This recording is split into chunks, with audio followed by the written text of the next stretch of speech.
You're listening to the Backroad Radio Show, and I'm your host, Andrew Funky, and we are super lucky today because we have live on the phone, all the way into our studio bunker, a good friend of ours and our featured headlight artist for this week, Miss DeeAnn Dominy. DeeAnn, welcome to the Backroad Radio Show. Well, thank you so much for having me, guys. Now, you're calling all the way in from Nashville, Tennessee, is that correct? That is correct. I was trying to figure out how far that actually is today, but yes, from Nashville. Wow, it's probably, I know it's about a 5-hour drive, so... That's what I was wondering, drive-wise, yes. So, well, again, thank you for being on the show. Let's dive right in. I know today we're going to be talking about your career and what you got going on, but also your new album that came out and spinning a few songs from you. So, I'm going to start in the most logical place to start with something like this. I mean, let's get into your background and your influences a little bit. I know that you're originally from Texas, moved to Nashville, and I saw in your press release that some of your favorite artists growing up are some of our favorite artists here on the Backroad Radio Show. We play them all the time, like Tanya Tucker, Bobby Gentry, yeah. Janice, Jeannie C. Riley. I mean, man, what a great lineup there. So, so yeah, fill us in. I mean, how'd this whole thing get started for you? You know, I grew up on exactly that kind of stuff, the Bobby Gentry, Johnny Cash. I actually started singing when I was probably 4 or 5, and there's actually a hidden track on that CD, if you can find it, of me singing at that age. And that's what I grew up on, the real stuff. I saw Tanya Tucker at the rodeo. I was probably 9 or 10 years old, and I thought, if a girl can sing like that, I want to do country music. So that's pretty much my influences. And the old stuff was so authentic. I loved it. Yeah, well, it's the same thing here. That's why we play it on the show. But I know that you eventually made it to Nashville from Texas. I mean, was that something that you did, you graduated from high school and that was, almost like something out of a movie where you decided, I'm going to Nashville, or was that something that happened later on, or how'd that go? Actually, I went to college. I got a couple of years under my belt, and I thought I can't wait any longer, so I got my associate's degree and came up here and learned to play the guitar and started getting plugged in with other people. And well, that was one of the things I was going to ask. I mean, you've done a fair amount of work in Nashville, actually quite a bit as a songwriter, even before you started doing kind of this solo career on your own. Correct. Yeah, I wrote my funnest times. I wrote for Starstruck, which was Reba's company, but I was actually signed to all my deals as an artist-writer. So a lot of my stuff, I was lucky. I wrote it, but I was able to present it from my art perspective, which was kind of cool. And then I've written for Warner Chappell and Pacific Bridge Music, and really written with some great mentor writers. Fantastic. Learned how to co-write here, basically. Yeah. I know a lot of that goes on in Nashville. So, yes, it does. What is your, out of all the songwriting that you've done, even aside from your solo work, collaboration? I mean, what's the biggest one that you've had? Anything that people might know? Not really. My stuff has been, since I've been signed as an artist-writer, most of the stuff has been kind of kept close to the belt. So that's why I decided to come out and produce it and do it kind of like I heard it and see what happens. Yeah, that's understandable. Like, it can get really stifling if your work is not being heard, Yeah, no doubt. Hold number 576. Well, speaking of your, coming out and doing your own thing, I mean, let's talk about this album that you put together based on a true story. I mean, that really is hot off the presses. I mean, it came out just this year. How did that come together? I mean, what's your inspiration behind that? Well, actually, to be truthful, I got a divorce after a very long marriage. I kind of got back into the real world, started working, supporting my kids on my own, and picked up my guitar and just started writing about real life and emotion. And that's kind of I love co-writing and stuff, but that's my favorite thing to do is just write from an emotional place. And that's hence the title came from that, and just tried to put down what I was feeling at the time. And it actually transpired over about a year, the actual songs themselves. Okay. Did you produce the album yourself? Did you work with a particular producer that you really liked, or? No, actually, I co-produced it with my good friend Jack Harris, and we did it with very little vocal overdubs and a really small little studio, and just had a ball. We just did it how we heard it. We did not put drums on it. My joke was I divorced the drummer, but but also it just ended up having kind of a vibe where it was going to flow better without it, and did mainly guitars and bass and cello here and there, and just had a good time with it. That's fantastic. Just as a quick aside, I was listening to Mickey Newberry on the way to the studio, And he did, some of his first records much the same way. I mean, it was just him and like one or two other people, and they were fantastic. Yeah. You can't beat it, really. And the thing I love about it, and I've done a lot of the full sounds and stuff too, but what I love about it is I think that's a great example what you just used. It leaves room for interpretation. So the three of us might each interpret something a little bit differently with a more mellow production. So that's why it worked for me. I liked it. Well, fantastic. Well, why don't we go ahead and actually spin the first song we're going to play from you? And I'd like to do Should I Run? And I understand the background from that is actually kind of a positive background. I like, as you mentioned, you'd gotten a divorce, but that you had maybe met somebody else. So I was curious. I mean, what's the story on that? Met a hot guy, still dating him. But, after a long relationship ends, it's so funny. I would talk about some of that with my friends, and they'd be like, oh, yeah, I don't know. Should you trust? Should you do this? Should you do that? And I started thinking how we go back and forth. And I think the end of the song is basically open to what you would personally do. I never solve it for the actual person singing the song. So hopefully somebody can take what they want out of it. So it's like one of those choose-your-own-adventure books. Yeah, pretty much. Choose your ending. Yeah, your detective stories where you can decide if they die at the end or not. Well, perfect. Well, ladies and gentlemen, here she is, Miss DeeAnn Dominy with the song called Should I Run? Right here on the Backroad Radio Show.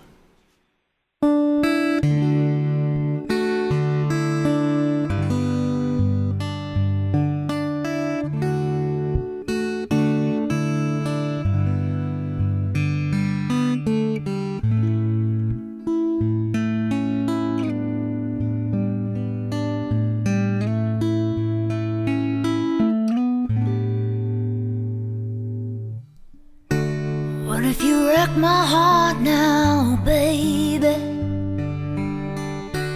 What if I can't stand up again? I've never loved anyone like this. I've never been this far in. So should I run? Yeah. Should I run?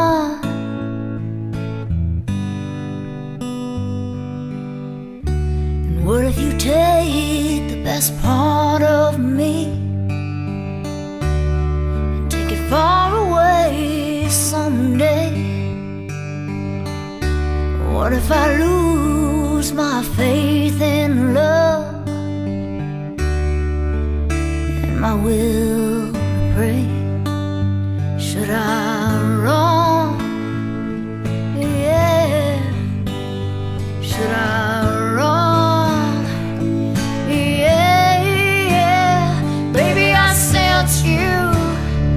You're drifting away. You say the right words, but you hesitate. And I don't want to find my heart in my hands if this comes undone. Maybe I should run.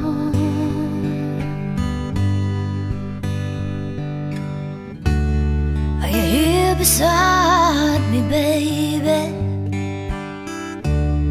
As the rain comes crashing in and the drops of doubt wash over me, soak into my skin. Or should I run? Should I run?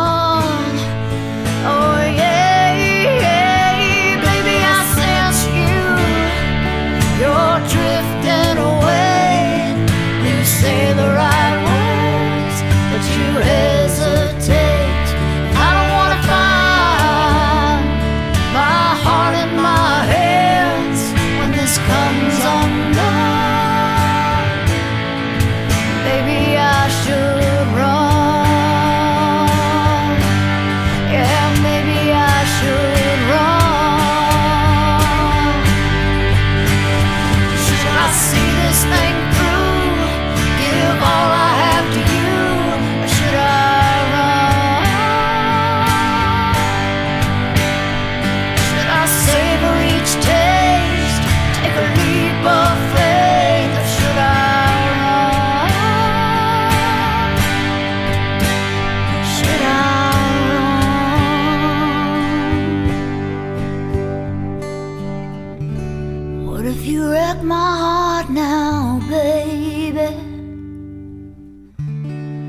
What if I can't stand up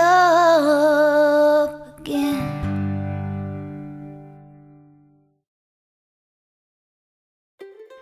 And we're back on the Backroad Radio Show, and we've got right here, live on the phone in the Backroad Radio Show studio bunker, our good friend and featured headlight artist this week, Miss DeeAnn Dominy. DeeAnn, again, welcome to the Backroad Radio Show. Thanks for having me, guys. Glad to be here.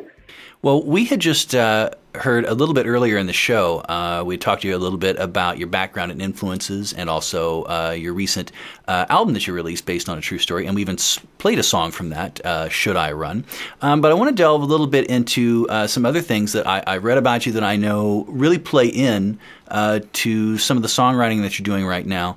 And you even alluded to this a little bit, but you're a single mother. And you adopted 2 girls, I believe? Yeah, biological sisters from Colombia, South America. Wow. Well, how that has to have influenced your music and your career in some way in terms of the content that you're putting out and the way you're writing. I mean, how has that influenced what you've been doing?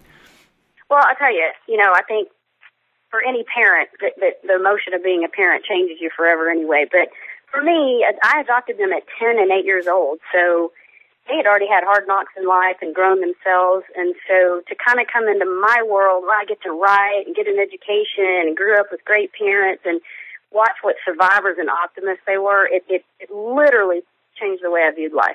Yeah. And so, yeah, I don't know, I have such a reality for people and things that people survive and go through and come out the other side with big smiles on their faces, and so they have a lot to do with my inspirational side of my writing. I can imagine. That's fantastic. I mean, and it's what a great story too. Yeah. And now are they big fans of country music? Are they they definitely are fans of country music. They're cool. I'll tell you a cool story since you guys are Cash fans.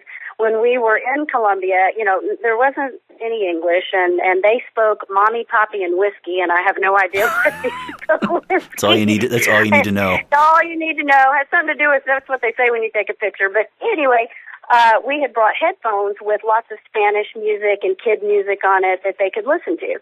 And one day, I came in and my youngest, she was 8, and her 2 front teeth were missing, and she was in there tapping and swinging her head, and I thought, she's listening to one of CDs about her. I said, can I have it? And she said, yes, Mommy. And I picked it up and listened, and it was Take Your Guns Down.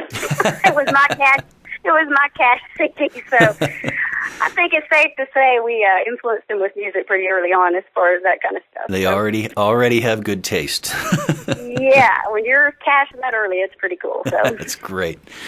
One thing I wanted to ask is are you touring at all? Are you doing any kind of gigs outside of Nashville? I guarantee after having some people listen to this show, people are going to be interested to know if you're going to be playing up around Indianapolis anytime soon. We've got actually a pretty good Americana scene going on here in Indy these days. It's small, but it's pretty intense, and I guarantee people would love to see you. I would love to do that. And actually, I have just finished getting the band together, getting the songs together and all that, so we are getting ready to go figure out which booking agent we're going to go with and head out. So right now we play around here, but hopefully by November we're going to be playing outside of here. And, of course, you can always check the website and check out shows. But I'd love to talk to you guys about that. So. Yeah, I mean, seriously, please do. We'd be happy to help out in any way we could, spread the word any way we can. And, of course, if you happen to be up this way, an in-studio live performance, would never be off the books. Yeah, that would rock. I would love it. That'd be great. Well, you guys have a pretty heavy Americana scene there. Is that? Yeah, and it's really sprung up over. It's almost like one of those things where you kind of get in on the ground floor of it with a bunch of people, and you're just doing it because you enjoy it, and you don't realize that something is happening until it's kind of underway. It's hard to explain. Yeah, that makes sense. But it's picking up. I think part of it's because a lot of us who are playing this music are getting old enough now to have either been around a while or have our own radio shows, or put out albums, and it just starts building on itself. That is very cool. So I actually got a brother-in-law. I'm trying to think where he's at, Vincent. So I'll have to come see you guys when I'm up that way anyway. Yeah, again, please do. And it's not just Indianapolis. Bloomington, where Indiana University is, they've got a good scene. South Bend, Indiana, of all places, and southern Michigan, fantastic. Really? Yeah. Cool. That's great to know. Some great folk and Americana stuff. So, well, speaking of that kind of music, we always ask this question of anybody who's on the Backroad Radio Show, and you kind of answered this in your press release, but I'm going to ask it anyway. What is on your iPod? I love my answer to this. I just say anything but Justin Bieber and hardcore folk. And I swear to God, that's as serious as I can be. And one of my daughters has Justin Bieber all over her wall. And I just walk in and say, good for you, and walk out shaking my head. You can only teach them so much. That's right. You can only replace their stuff with Willie Nelson too many times. So. This is the new Willie Nelson album, or new Justin Bieber album. It sounds a lot like Willie Nelson, but don't worry. Yeah, don't worry. And they look nothing alike, so you're good. Yeah. So, well, DeeAnn, this is actually going to outro wrap up the show. First of all, I want to thank you so much for being on the Backroad Radio Show. It means a lot to have artists take time out of their busy schedules to even just do a phone call with us, much less if you happen to stop by the studio and do an in-studio. So we really, really appreciate it. Oh, man, thank you, guys, and I so appreciate the kind of music you're playing and what you're doing, and I'd love to stay in touch with you, and thanks for playing my stuff. We're happy to. We're looking forward to playing it quite a bit, and we're looking forward to any new music that you might have coming out. We would love to play that. So, sounds great. And so, friends, that's going to actually wrap up the Backroad Radio Show for this week. Hate to say it, but that's the end of another hour of Countrified Power. So I want to thank my producer, Deacon Tim Plunkett, for making me sound good yet again, as always.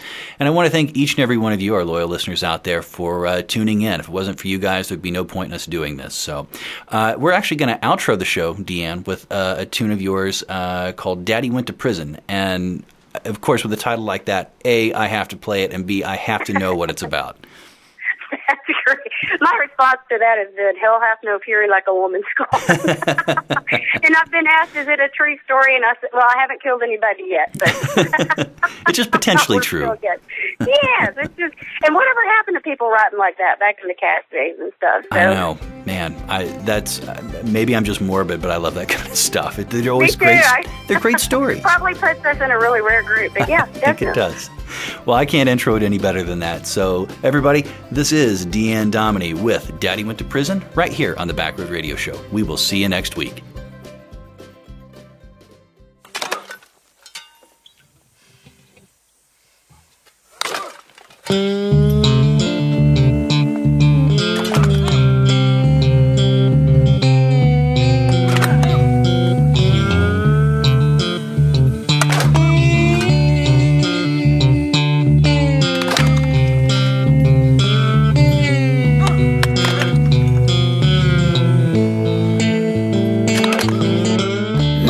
Smoked a cigarette till Daddy went to prison. Now I'm counting the white circles coming off her lips, and I watch her tip the bottle into the golden glass, stir the ice cubes round with her fingertips. She was a sweet talking Bible thumping, a pure loving train a running, and she didn't know the presence of sin. She was a skirt wearing, never swearing, a ladylike with perfect hair. And that all changed when Daddy went to prison.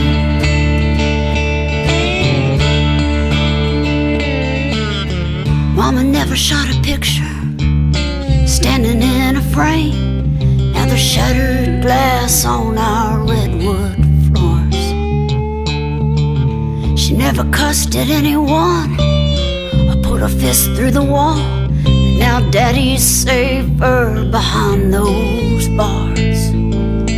She was a sweet talking Bible thumping, a pure loving train a running, and she didn't know the presence of sin. She was a skirt wearing, never swearing, a ladylike with perfect hair. But that all changed when Daddy went to prison. Yeah, when Daddy went away and took all the money with him, poor Mama went astray, and now everything is different. Oh yeah.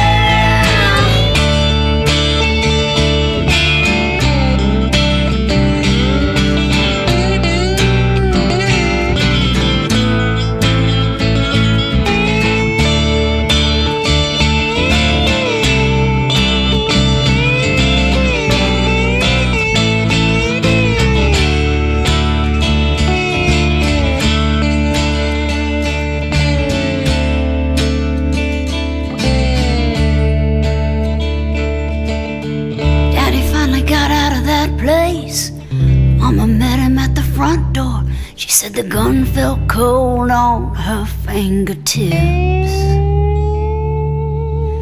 And I never smoked a cigarette till Mama went to prison. Now I'm counting the white circles coming off my lips.